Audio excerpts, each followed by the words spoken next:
Breaking news చూస్తున్నారు. భారతీయులకు America షాక్ల మీద షాక్ ఇస్తోందా?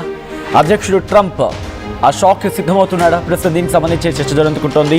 విదేశీ గర్భిణులకు, విదేశాల నుంచి వచ్చే గర్భిణులకు అమెరికాలోకి నో ఎంట్రీ. అంటే ఎవరైనా వేరే దేశంలో గర్భిణి అయ్యుండి ఇటు భారతదేశం నుంచి కావచ్చు, లేకపోతే పాకిస్తాన్ నుంచి కావచ్చు, చైనా నుంచో, లేకపోతే అదర్ కంట్రీస్ నుంచి, అంటే అక్కడి నుంచి ఎవరైనా ప్రెగ్నెంట్ ఉమెన్ ఉంటే వాళ్ళు అమెరికాలోకి వెళ్లేందుకు ఇక ఎంట్రీ లేదు. గర్భిణీలకు టూరిస్టు వీసాను నిరాకరిస్తోంది అమెరికా ప్రభుత్వం. పుట్టిన బిడ్డలకు యుఎస్ పౌరసత్వం కల్పించడంపై, అంటే సాధారణంగా బర్త్ రైట్ సిటిజన్షిప్ అంటూ ఉంటాం కదా, సో బర్త్ రైట్ సిటిజన్షిప్ని ఆ అంశం మీద ట్రంప్ ఆగ్రహం వ్యక్తం చేస్తూ ఉన్నాడు. అమెరికాలో బిడ్డను కనడానికి టూరిస్ట్ వీసా తీసుకుంటున్నారంటూ ట్రంప్ ఆగ్రహాన్ని వ్యక్తం చేస్తున్నాడు. యుఎస్ పౌరసత్వం కోసమే అమెరికాకు వస్తున్నారంటూ కూడా ఇటు ట్రంప్ ఒక విధంగా చెప్పంటే ఆగ్రహాన్ని వెలగక్కుతున్నాడు. అలాంటి ప్రయత్నాలను ఇక అమెరికా సహించదంటున్నాడు ట్రంప్. అంతేకాదు, ఇకపై అటువంటి ఆటలు చెల్లవు, ఇకపై చాలా కఠినంగా వ్యవహరిస్తాం, చాలా కఠినంగా ఇటు అమెరికా ముందుకు వెళ్తుంది, తాను ఎక్కడా కూడా వెనక్కి తగ్గేదే లేదు, ఇంకా మరిన్ని కఠినమైన ఆంక్షలతో అమెరికాను మరింత స్ట్రాంగ్ చేస్తానంటున్నాడు.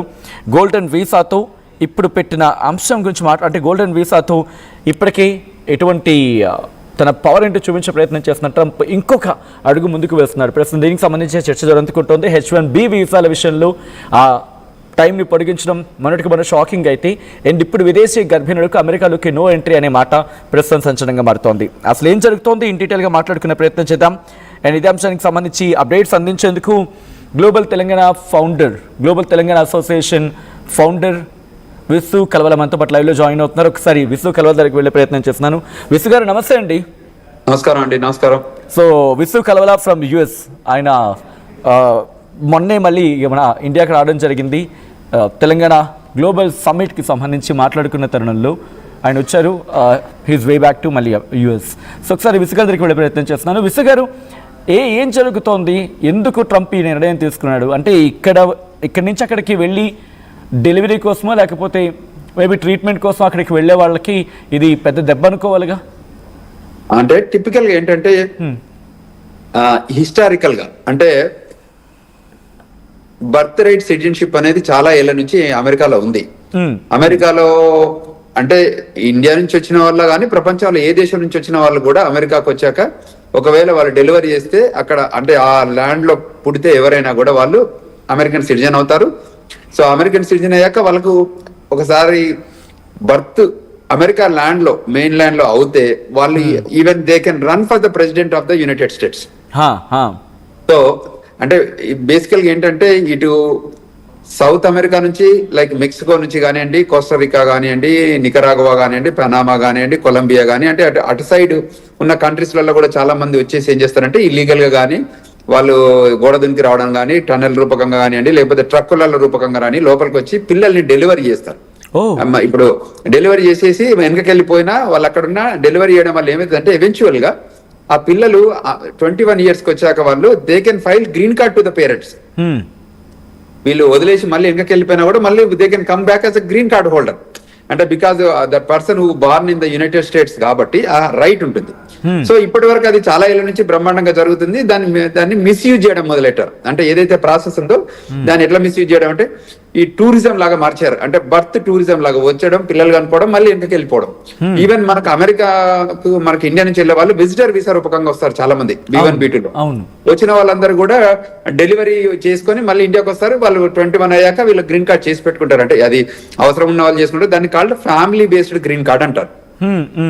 సో అందులో ఇప్పుడు ఏదైతే ట్రంప్ అడ్మినిస్ట్రేషన్ 2.0 వచ్చిందో ఆ 2.0 టైంలో ఎక్కడైతే లూప్ హోల్స్ ఉన్నాయో, ఎక్కడైతే యుఎస్ ఇమిగ్రేషన్ లాకు తూట్లు పొడిచారో, అంటే అది ఏ సెక్టర్ అయినా పర్లేదు, అది F1 వీసా కానివ్వండి, H1 వీసా కానివ్వండి, గ్రీన్ కార్డే కానివ్వండి, ఇట్లా బర్త్ రైట్ సిటిజన్షిప్ కానివ్వండి, ఏ రూపకంగా కూడా మనం తూట్లు పడిసామో అవన్నీ కరెక్షన్ జరుగుతుంది. అంటే ఆ తూట్లను పూడ్చే క్రమంలో ఈ రకరకాల రూల్స్ కానీ, రకరకాల ఎగ్జిక్యూటివ్ ఆర్డర్స్ కానీ, రకరకాల డెసిషన్ మేకింగ్ కానీ జరుగుతుంది. ప్రెసిడెంట్ మాత్రం చాలా సీరియస్ గా, ఎస్పెషల్లీ ఎక్కడైతే గ్యాప్ ఉందో దాన్ని తప్పకుండా ఇమీడియట్ గా ఫిక్స్ చేయాలని, ఈ సిబిపి ఆఫీసులో కానివ్వండి, తర్వాత సైట్ ఆడిట్ల రూపకంగా కానివ్వండి, మనకంటే యుఎస్ ఇమిగ్రేషన్ లాలో ఉన్న చాలా పాయింట్లు, అంటే ఇమిగ్రేషన్ నేషనాలిటీ యాక్ట్ లో ఉన్న చాలా రూల్స్ ని ఇప్పుడు అప్లై చేస్తున్నారు. సో ఈ రకంగా చాలా ఇంపాక్ట్ బాగా అవుతుంది.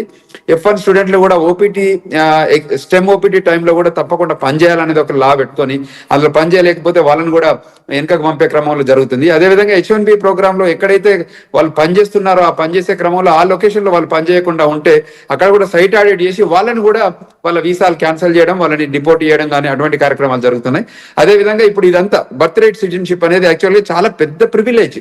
ఎందుకంటే ఒకసారి సిటిజన్ అయితే వాళ్ళు పేరెంట్స్ ని చేసుకోవచ్చు, సిబ్లింగ్స్ కి చేసుకోవచ్చు, అంటే చాలా మందికి అంటే స్పౌసల్ గ్రీన్ కార్డ్ చేసుకోవచ్చు, అంటే ఒక ఆపర్చునిటీ అన్నట్టు.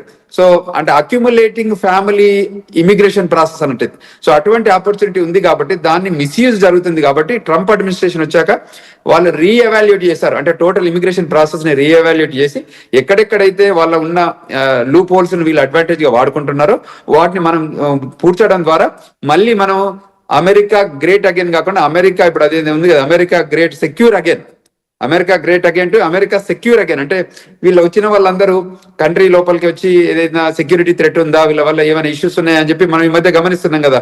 ఇప్పుడు vetting of the social media అని మనం ఇప్పుడు నిన్న మొన్న జరుగుతున్న అపాయింట్మెంట్స్ అని చేంజ్ చేయడం కానీ ఈ రూపకంగా కానీ వెట్టింగ్ ద సోషల్ మీడియాలో కూడా చాలా చేంజెస్ వస్తున్నాయి. అంటే ఈ డిజిటల్ ఏజ్ లో, ఇప్పుడున్న డిజిటల్ ఏజ్ లో చాలా తప్పకుండా ఏదైనా ట్రాకబిలిటీ ఉన్నందువల్ల, సో అందువల్ల అందరికి చెప్తున్నాం, మనం ఇప్పుడున్న కరెంట్ సిచ్యువేషన్ లో మాత్రం చాలా జాగ్రత్తగా ఉండాలి.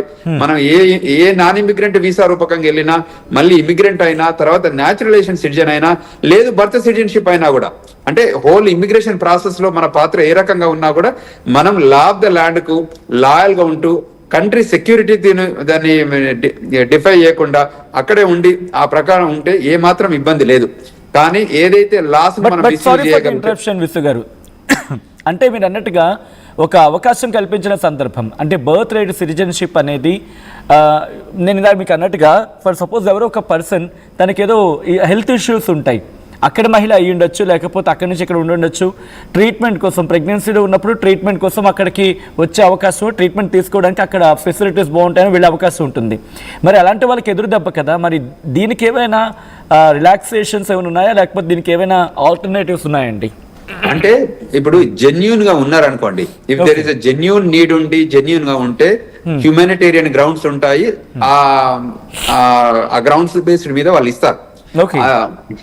ఇప్పుడు మీరు మీ ఇంటెన్షన్స్ నన్ను చీట్ చేయాలనేది ఉండడము, మీరు నన్ను ఇగ్నోరెన్స్ గా ఉండడం, అంటే లా ఆఫ్ ద ల్యాండ్ లో ఇలా 2 పాయింట్స్ ఉన్నాయి. సో కావాలని దాన్ని తూట్లు పొడవాలనే ఆలోచనతోని ఆ లా ఆఫ్ ద ల్యాండ్ లో ఉన్న దాన్ని అడ్వాంటేజ్ గా తీసుకొని చేయడం అనే దానిలో మాత్రము వాళ్ళు బలంగా ఉంటారు. ఎక్కడైతే హ్యుమానిటేరియన్ గ్రౌండ్స్ లో నీడ్ లో, ఇప్పుడు మనం హెల్త్ కేర్ కోసం అక్కడికి వెళ్ళడము, అక్కడ కనెక్ట్ కావడము, అక్కడ ఏదన్నా డెలివరీ అవకాశం ఉంటే చేయడం అనేది దాని మీద పెద్ద దాన్ని సీరియస్ గా ఉండదు. కానీ ఒకసారి లా ఇంప్లిమెంట్ అయితే, ఇప్పుడు మీకు తెలుసు లా దాన్ని రేజ్ చేశాక లోకల్ కోర్టులలో దానికి అవకాశం దొరికినా కూడా ఇవాళ సుప్రీం కోర్టు రివ్యూ చేయబోతుంది. అంటే హిస్టారికల్ గా కూడా ట్రంప్ అడ్మినిస్ట్రేషన్